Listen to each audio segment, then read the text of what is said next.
if they were selling eggs or anything, then no one will ever know who the perpetrators were. Because if they're buying people that never existed, then how, like Westworld.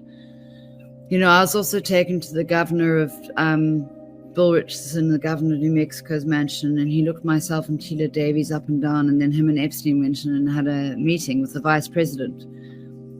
And I smelt the same smell that I smelt when Clinton walks through the room by the hotel, like a smell of dead bodies and covered up with cleaning chemicals.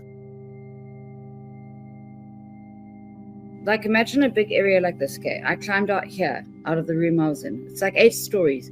Then in the middle down here, there's a big gold dome. So I'm sitting up here looking down. I'm like, anyway.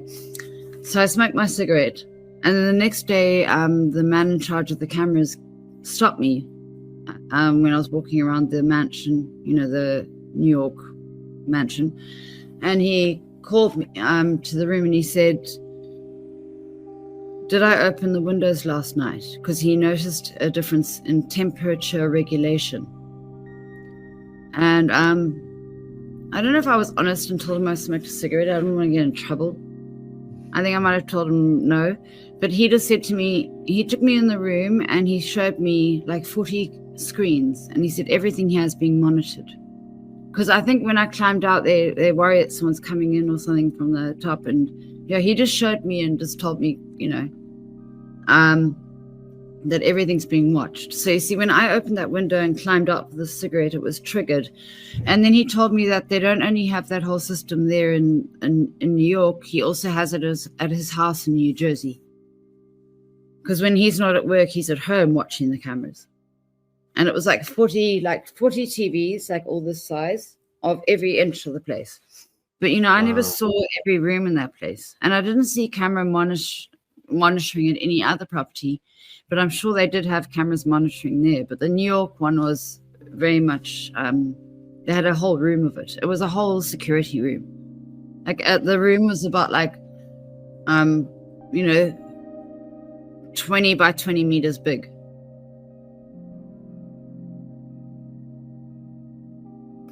She's stumbling outside the court. And there are people trying to pick her up off the floor. And why did no one notice? Why did no one say anything? And where were the lawyers? These brave boys' lawyers. While she's falling outside the court. Where the were they? Sorry to swear.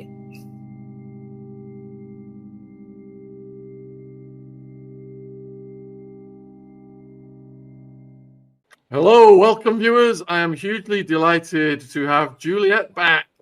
Juliette has been a friend of the channel for many years, since we have been researching and reporting on the JE case. And many of you may remember previously seeing Juliette, but we've got a lot of new subscribers since then. So Juliette is going to tell us her story, and then we're going to talk about the effect of Virginia's death on the survivor community and Juliette's activism. And all of Juliette's links are in the description box below this video if you're watching it on YouTube. So huge thank you for coming back on, my friend. Thank you so much, Shaun. Thank you for having me on. Thank you to everyone for listening. And thank you, Shaun, for shedding light on this subject for many years, because as we know, they're lying.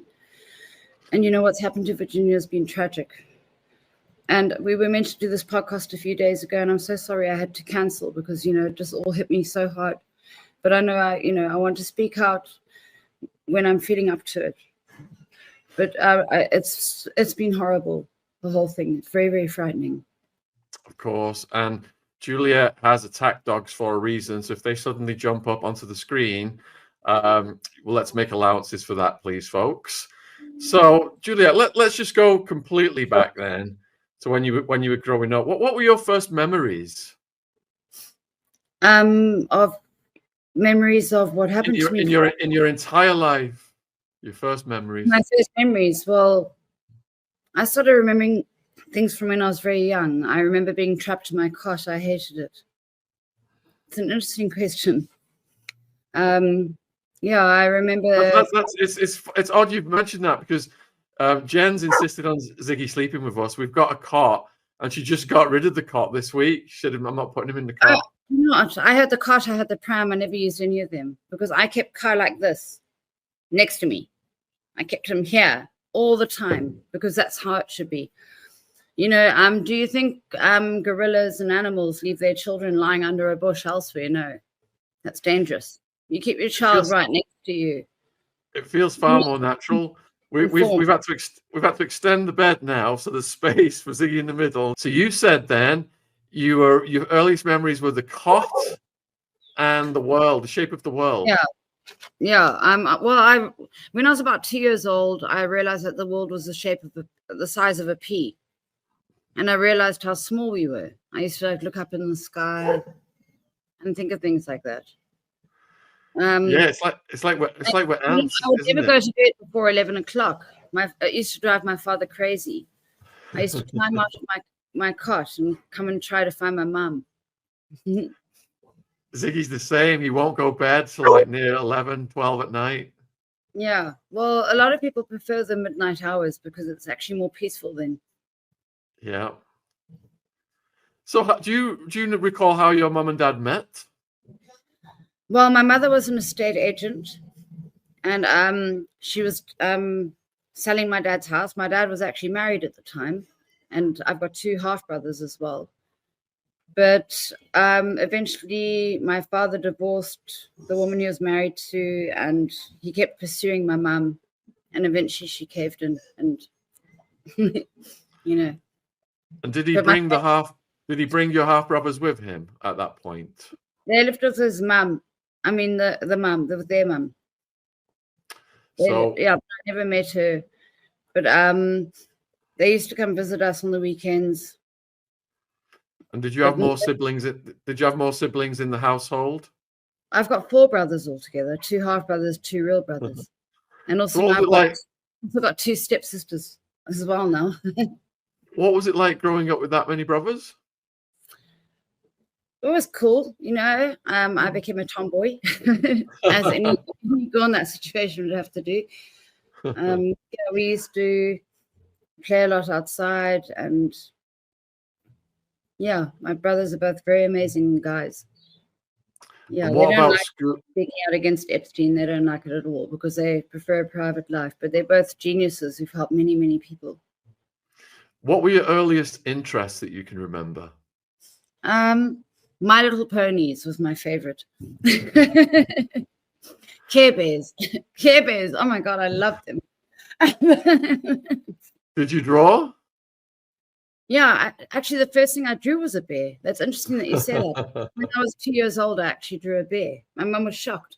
I also came runner-up in the art awards in South Africa when I was 8 years old. Wow. Because I used to paint a lot. But then, you know, after Epstein kidnapped me, I stopped painting. Right, we'll get to that. So, as you're going through school then, what subjects are you most interested in? Maths. Well, art first, but maths. I mean, art's my passion. Maths gets me thinking, and science. I actually won the science award when I was 14. I was also always top of the maths class until I realized it wasn't cool to be clever. So, like, art and maths are like opposites. Yeah. Well, at one school I went to, I had to actually choose between art and science. And it was such a sad choice, but I chose art. Wow. So were you thinking that when you became an adult, when I grow up, what I want to do is? I wanted to be a therapist. I wanted to do psychology, and I wanted to help children through art therapy. Well, what age did that begin to think of that? Since I was very young, I always wanted to help people and help children. I think probably that idea set in at around 15, where I knew I wanted to do art. I wanted to do therapy and help children. So would you consider yourself a healer personality type? Definitely. Well, my mum, well, I mean, as much as I could be, I want to help people. My mum studied Reiki, so she also sent me for a Reiki course because one of my mum's best friends is a Reiki master. And I very much believe in healing of the hands and, you know, just healing through positive thought, positive intent. I very much believe in that. Were you very good at sports? I was the fastest runner when I was in my younger years, but then we didn't have the money for the sport equipment and everything because my dad was hard on us, but in a good way, because you can give a man a fish and feed him for a night, or you can teach a man to fish and feed him for a lifetime. That's my father's philosophy, and I'm grateful for that. My father also had a cool upbringing. My father's father worked for NASA. His father was very cruel to him. So my father's an amazing man, but he did teach me and my brothers to, we had to look after ourselves, which is the best thing you can teach anyone, actually.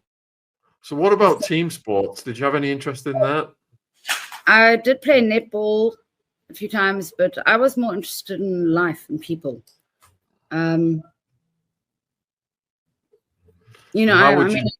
enjoy sport. Like, I love going to the trampoline park with my little boy and bouncing. It feels like you're flying. Fly like 3 meters in the air. I love doing back dives into the swimming pool. Sorry. Attack. All right. Sorry, Shaun. You're fine. How would you describe yourself? I'll do a somersault on a trampoline. I love sport, but I don't want to win. It's not about winning. It's about flying. The feeling. Yeah. How would you describe your social circle when you were in school as a teenager? Gosh, when I was younger, I was quite a nerd. And then, like I said, I realized it wasn't a good idea to be a nerd. And I always thought I was really ugly. Because no one in my family ever told me I was pretty, because I think, my family were wise that way. You don't want to be like, oh, someone looks pretty, or, you never want someone to value everything on looks. So my brothers used to call me rat face and thunder thighs. I've been called the most awful insults, growing up as a girl with brothers. So. And then when I was about 13, I started to realize I wasn't so hideous as I thought. So, because, some of the boys, they were trying to talk to me, and I thought they just talked to me because they thought I was nice and stuff. But then I realized they actually liked me. But sorry, I forgot the question now. You're asking very interesting. It was about your social circle. You said you're nerdy. You said. Yeah, and then I started being a bit more of a rebel towards the age of 13. I started to realize the way that other people were looked down on, like people of different color. And my two best friends at school were actually girls of different color, because I went to a prestigious school. My father, paid for us to go to good schools. My mum made sure of that in the divorce contract. My father's a workaholic. He does his own thing. And he's terribly upset about what happened with me with Epstein now. But, at the time, how people get caught up in stuff. And anyway, these were my best friends, and and then I started, when I was about 14, I was getting into nightclubs because I looked older. My friend made us fake IDs, but I was never like a bad girl. We did used to go out and drink and smoke, but we weren't like sleeping around or anything like that, But I was quite a rebellious teenager. So, was it strict? Was the school strict that you went to? Yes. Oh, my God. And you know what? Also, they used to come into the classroom and make us all lift up our dresses to make sure we were all wearing the same color panties. And looking back on it, I think it's disgusting, actually. Wasn't run by nuns or anything, was it? No, but my mum went to a school run by nuns. My mum went to Salisbury Convent. I went to Herschel. It's a school. A lot of people call it Horschel, because, a lot of horrible things happen to kids at these schools. My brother went to Bishop's, which was also a school where a lot of horrible things have happened. And they try to cover it up. And the thing is, the parents think they're sending their children to the school that's like such a good school where they're going to be looked after. And the sad thing is that a lot of ghastly and dodgy people work at these schools. Lucky for me, my mum always stood up for me, and I was never a boarder. So I was never stuck with these people. My mum, amazing mum, most amazing mum in the world, actually. Oh, and these schools were all in South Africa, did you say? Everyone thinks their mum's the most amazing mum, but for me, my mum's been a really amazing mum. And these schools were all in South Africa? Yeah. So when you finished school then, where were you at, like psychologically, and what was your ambition? I actually did my matric at home. I got sick of school. because I missed 30% of standard 9, which is grade 11. When I was 17, I missed 30% of the year because I had a boyfriend that I was in love with. So I missed a lot of the school, and then they made a rule that if I missed 20% of matric, I wouldn't be able to attend. So what I did, my mum helped me do it. I just left the school and I did it at home. And you know what I did? I lay in the sun and tanned all year and did not much work. And then 1 month before exams, I was like, shit, sorry to swear. I was like, I've got to catch up. And I had to suddenly study it all. Bam. And I passed, but it was pretty stressful. And what did you do when you finished school then? What was your next move? Well, I wanted to do psychology. So my father paid for me to go to university. So I started studying psychology at the University of Cape Town. But the thing is, I couldn't afford to get to university, for petrol money and transport money, because my dad wanted me to work at the same time. So I started modeling. So, I was modeling and studying. And then that's when I ended up meeting Epstein. And for this university then, what was your living situation at that point? I lived with my mum. Yeah. My mum even lived with me after that. We always lived together, my mum and I. And even now my mum lives between my brothers and I. And what triggered the idea to start modeling? Well, I got scouted when I was 14 by Elite Model Management.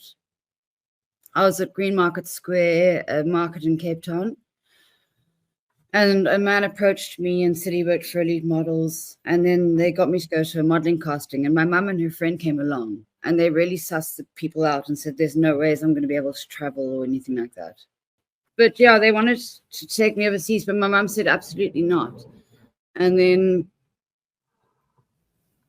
my mum wouldn't let me do modeling until I was, when I was older. I had more people scouting me. I won a modeling competition with Storm Modeling Company, and they gave me a free portfolio. And then, I just got into the modeling because it was sort of as a young person, it's a good way to earn money, to buy clothes and all the things you've always dreamed of, So you're studying psychology and you're doing modeling at the same time. How long did that last for, both of those? Well, until Epstein kidnapped me. All right, let's go back then. So what year was it approximately when Epstein kidnapped you? It was 2002. So I matriculated in the year 2000.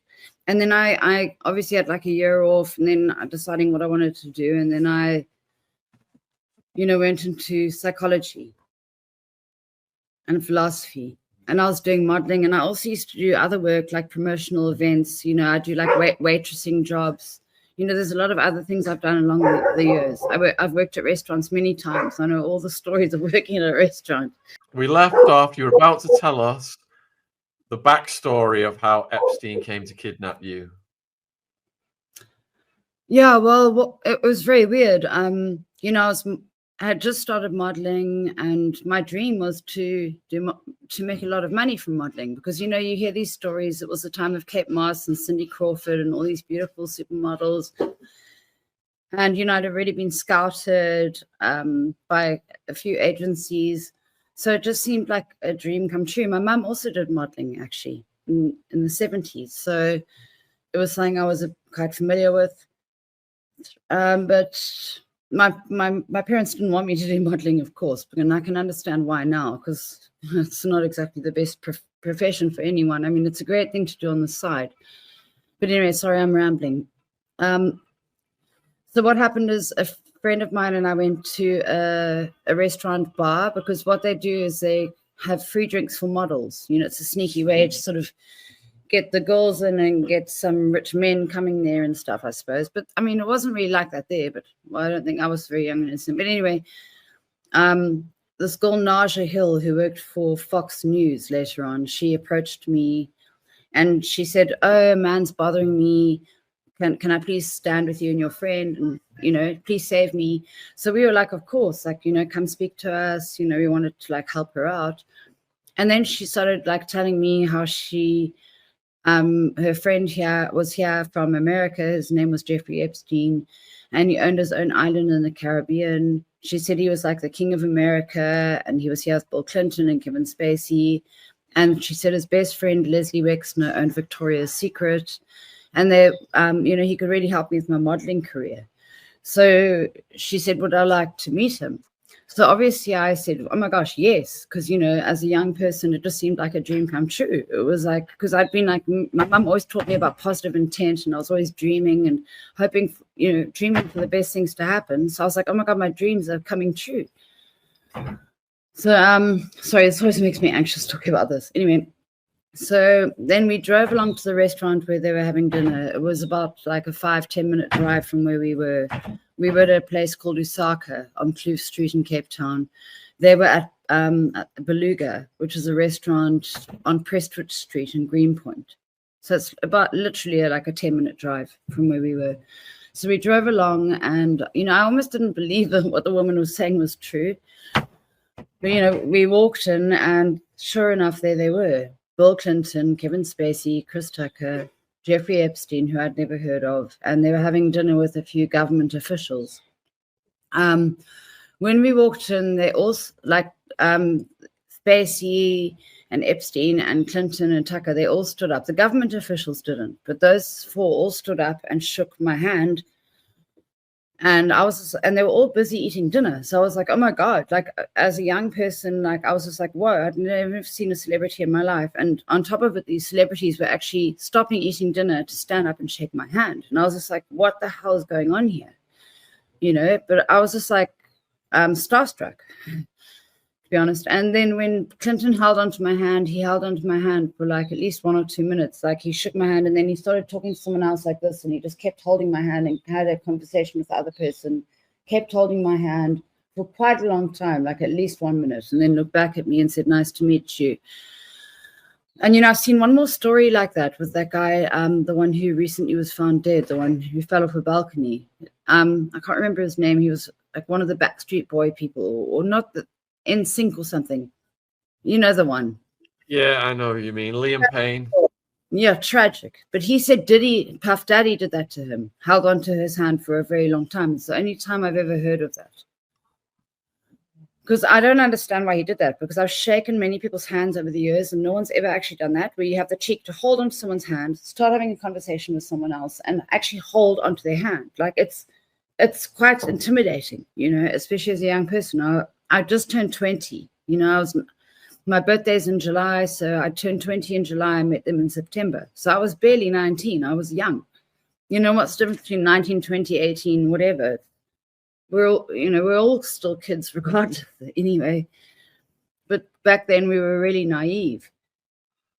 Anyway, so then, after that, the girl Naja Hill contacted me because we left the restaurant after about 10 minutes. And then she said that Epstein wanted to see my modeling portfolio because he thought I had like potential with, Victoria's Secret. And then they arranged the casting the next day. And she said, would I like to go to see the president's speech before?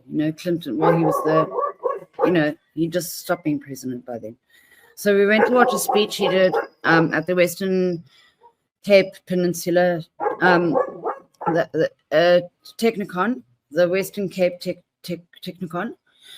And while he was doing the speech, Kevin Spacey was filming everyone in the hall, the students included. And it was like a very basic hall. We were all sitting on like plastic chairs. It wasn't anything fancy or, it wasn't at all what you'd expect. Like it was just like a little podium for Clinton. There wasn't like, it was nothing like you'd expect for a Clinton speech.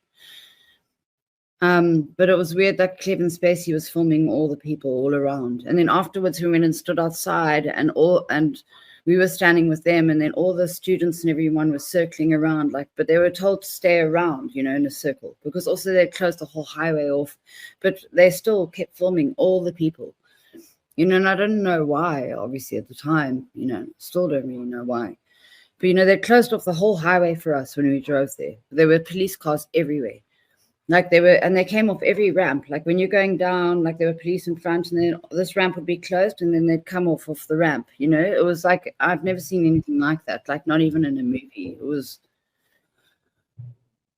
So, I was very, it was just all very daunting and overwhelming. And also for me at the time, exciting because I really believed that, these people were going to help with my modeling career.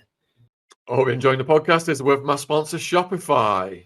When I started this podcast, there were a lot of things I had to figure out on my own. Algorithms, guest booking, marketing.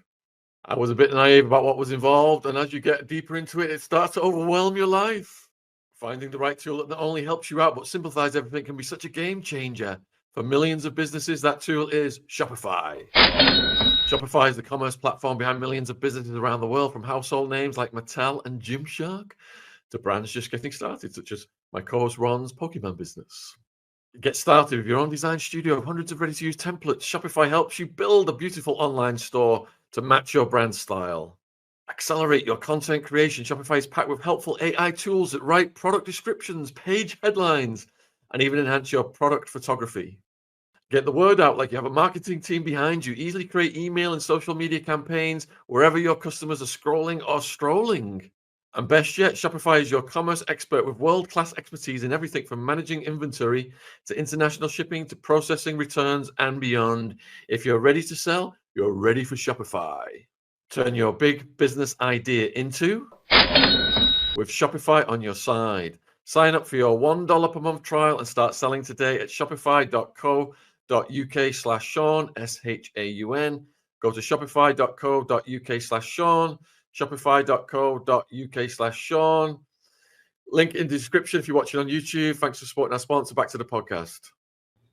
Kevin Spacey was very unfriendly the whole time. It was almost like he didn't want me there. It was very, very, very weird. Maybe he was, I don't know. So they basically staged a modeling casting, and 3 women sat across a long table, and they looked at my modeling book. They said that they were for Karen models. Their names were Sarah Killen, Andrea Mitrovic, and Cindy Lopez. While the modeling casting was going on, Bill Clinton walked through the room. He walked past me, and went into another room. It was like a whole big adjoining suite where him and Epstein were staying, it seemed.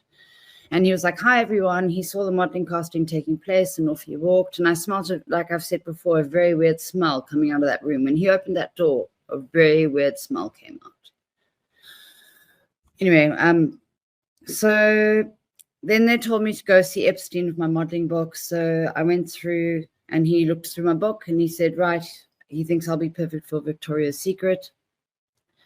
And then within, they left that day. I left the casting, and then Leslie Graf from Epstein's office started phoning and arranging my visa, my traveling, and everything, And I said, I don't have any money. And they said, you don't need money.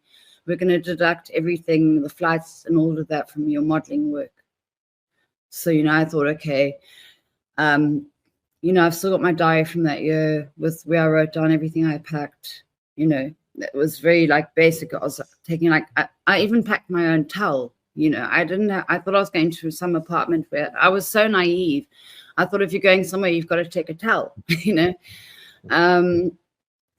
So anyway, I arrived there after a 20-hour flight from South Africa. I barely slept on the flight because I was so excited, thinking, oh my God, I'm going to make all my family's dreams come true. I'm going to help my mum and my brothers, and everything's going to get better for us all.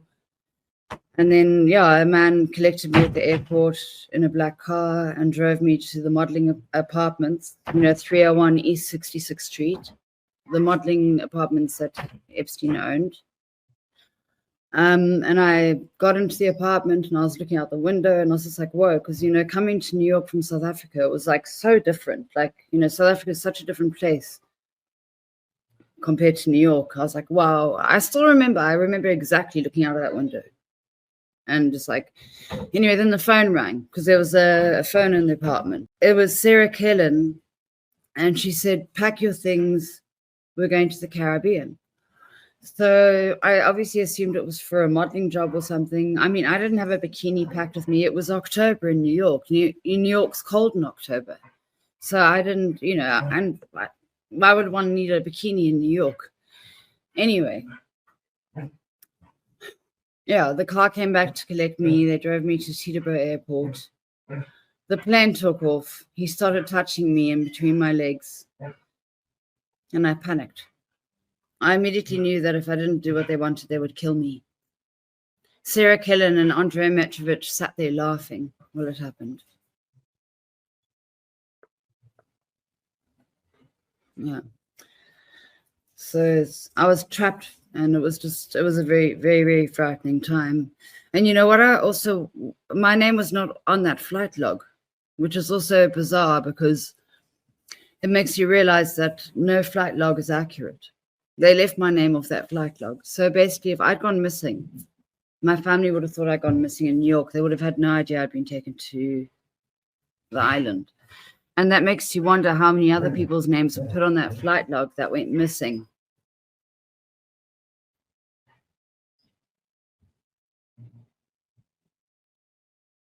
So where was your mind at by the time you landed? By the time we landed there, I was a different person. I'd been, it was like something weird snapped inside of me, and I was no longer in control of my life. Because before I always felt in control of my life, but I was no longer in control of my life because I was trapped on an island with some of the world's most powerful people. And I knew that I had no option other than to do what they wanted. Did they take your passport from you and stuff like that? Or yeah, they had my passport. They had everything. And also, even on the island, if I wanted to try get away, how was I going to try get away from the island? What, swim through shark-infested waters? Absolutely not. I'm not strong enough a swimmer. And it was just very traumatic. There was no getting away from me. Once you're there, and that's that. Were there any other models though you could confide in? When we first arrived, it was just Epstein and Andrei Metrovich and Sarah Killen. But then the next day, another girl arrived. Because at first he was taking me into the bedroom. I was getting called to the bedroom, and then the next day another girl came, and then when we were watching a movie, she started giving him and then I got even more frightened. Because, I'd only ever had 2 boyfriends, and I was just like, oh my God. It was just horrible, horrible, horrible, horrible, horrible. Sorry. You're okay. Take your time. So it seems that a reoccurring technique he used was he would ask girls to give him a massage, and then that would turn into a criminal offense. Did he use that technique on you? Yeah, he actually did, because when I was taken for the modeling casting afterwards, they said that his massage therapist had cancelled. And then they said that they would offer me $300 to give him a massage, So I obviously, and then that's what was his chance to ask me a lot of questions about myself. And I wasn't a massage therapist or anything, but, $300 at that time was more than a South African girl would be making in 6 months, So it seemed... so that was a little bit of a red flag, to be honest, when they asked me to give him a massage. But I just thought it seemed like, okay, it's, he's very rich and he can sort of do what he wants with people. At this point of the story, have you met Maxwell yet? No. I only met Maxwell on the island. She was there most of the time. Yeah, she was usually there, and I was also taken to her apartment she owned in Paris. At the time, I was actually told that Maxwell was Epstein's girlfriend. And that made it even more frightening because it's like, okay, he was taking me and the other girls to the room. I was like, and it was horrible, the whole thing happening. I was like, does the girlfriend know about this? So it made me feel even like, apart from already being basically raped and made to feel like, what, it made me feel also like, oh my God, what's going on? Is this his girlfriend? And, it was just horrible, horrible, horrible. Anyway, I'm sorry. So you're all right, Juliette. Sorry. It's okay, Juliette. It's okay, Juliette. Take your time. Take your time.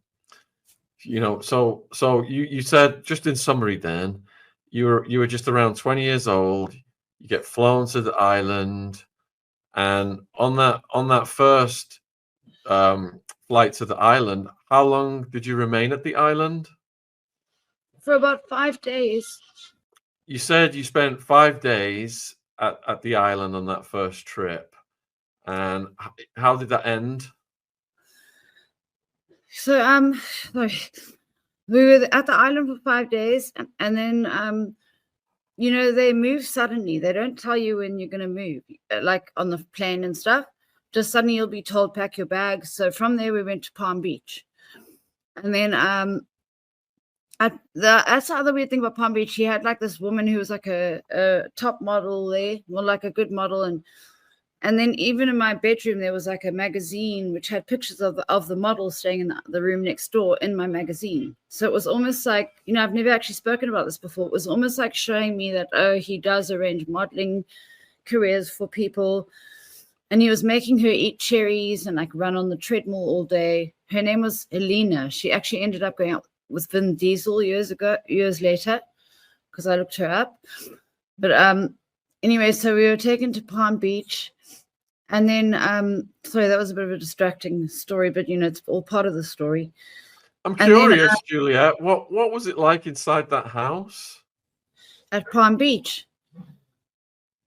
It was, the Palm Beach house was a lot more basic than the other homes. The other houses, like the New Mexico, had a lot of like very expensive artifacts. Same with New York, a lot of expensive artifacts, paintings and like weird stuff. Eyeballs. There was a lot of eyeballs, wasn't there? I love my doggies. They make me happy. Yeah, eyeballs. I saw the eyeballs and the soldier statue and all of that stuff. And then, but Palm Beach and the island were a lot more basic. Like at Palm Beach, he had an office, with 2 office areas where he used to sit with like his feet on the table, but on the phone. I never saw him actually doing proper work, like on a computer or like writing notes. It was always like on the phone, or otherwise he was molesting girls, or he wasn't actually doing proper work. I heard him on the phone also like doing like helicopter deals where he was like 20 million rand for a helicopter pad or something. He had like 3 phones in his car, like the car that used to drive us around. There was like all these phones in the car. But sorry, I've lost my train of thought now. So you've gone from the islands to the Florida residence. Yeah. Okay. What happens at the Florida residence? So then in Florida, before I'm sent back to New York, he tells me that he's got my family's name on a list, and he works for the CIA. And he told me that a girl who accused him of rape was sent to prison. He planted drugs in her apartment and had her sent to prison. So I was, petrified. I was already petrified because as I've told before as well, I already saw him shapeshift into another creature. We didn't go into that now, but, apart from everything else that had happened, being kidnapped and everything, I don't think anyone would really want to stand up against someone who's best friends with Bill Clinton, and he was on the phone to Gates often. We all know he was friends with Gates because one of his assistants told me Gates used to go around there for lunch every week. Bill Gates' wife said there was a lot going on. Terrific. But I was actually talking about Bush, not Gates. That's another weird thing. It's Bill Gates, Bill Clinton, they've all the bills. And then you've got Epstein's name on the dollar bill. Epstein looks like the man on the dollar bill. So it's like all the bills, and also Bill Richardson, Bill Clinton, Bill Gates, Bill Richardson. Yeah. It's like all the bills, dollar bills. So anyway, how long were you at the Florida property for? So also for about like 5 days. And then, he basically told me that if I say anything, I'm going to be put in prison and stuff.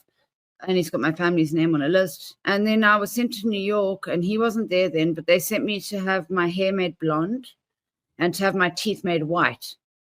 And they sent me to Frederick Fekkai, and he like made my hair all like blonde and stuff. And then Frederick Fekkai made my teeth whiter. I've still got, not Frederick Fekkai, the Bright Smile place. They made my teeth white. I've still got the card from when they did it. And then I was sent back, and then they had me back there again 2 weeks later. Back at Florida? The next time, I need to look at exactly. Yes, well, they took me to the Caribbean because I was taken there, first of all, in October. I arrived on October 17th, and then they took me back again in December. And during these various, as they're moving you around various places, did you encounter Jean-Luc Brunel? I never met that man. No, I What didn't meet about? him. Did you ever meet any of the other survivors who've been in the news? Well, Tila Davies was there at the same time as me, and Shantae Davies. The other survivors, no, that's actually a good point. I didn't meet, I've made friends with the other girls over time because we were represented by the same law firm, like Virginia Giuffre, who we're talking about. Virginia, and Sarah Ransom, Annie, and Maria Farmer. I met them all after, but while I was there, I saw about 60 girls coming and going. Also in Europe, I saw many girls coming and going. But no, I haven't really been able to be in touch with any of those girls. And like I always say, I didn't see girls being to other men. We were all being made to go to Epstein's bedroom. But I never witnessed another girl being to another man. And, that's the other frightening thing, how they opened up the case as thing because of, rest in peace, Virginia. I don't even like to talk about people. But it's just so horrible what's happened. But, Virginia and Sarah Ransom were both apparently made to sleep with. And that's how they managed to open up the cases.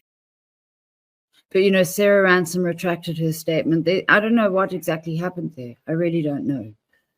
But they've lied about a lot, basically. Because if, Virginia got the settlement from Prince Andrew, if there were more victims, they would have had similar settlements. But there's been nothing like that. So you're going from property to property, it sounds like, and to the island. How long has this gone for? Was it approximately 2 years? For 18 months, they kept taking me back and forth.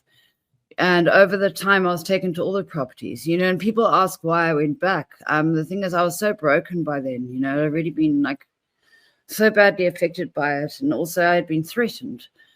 So, I just didn't want to cross him. I knew it was just better to go along, with it. I realized he was obviously one of the most powerful men in the world. And that recently on Fox News, there's something that's been released where Virginia had a dead man's switch, where she said that Epstein is still alive. And I'm pretty sure he's very likely still alive. Because, if they can clone people, with Bill Clinton being his best friend and all, and one of his best friends, Bill Clinton banned human cloning. He banned the federal funds used for human cloning in 1997, just 1 year after Dolly the sheep was cloned. People think that cloning's not possible. Well, guess what? It is. They do it. If it was done, that's nearly 30 years ago that they cloned a sheep. God knows what they can do now. You see these videos online where people even put on a mask where it looks like someone else. It's like, is the possibility that Epstein is still alive, does that make you a bit scared? Is that one of the reasons you've got the attack dogs? Definitely. And it's not just about Epstein being alive, it's about the whole corporation being alive. Let's not forget, I've been speaking out against the Clintons. They've got a big body count. I've been speaking out against Kevin Spacey, body count. 3 of the accusers who, there were, I think, about 10 people with accusations against him, or 12, I can't remember.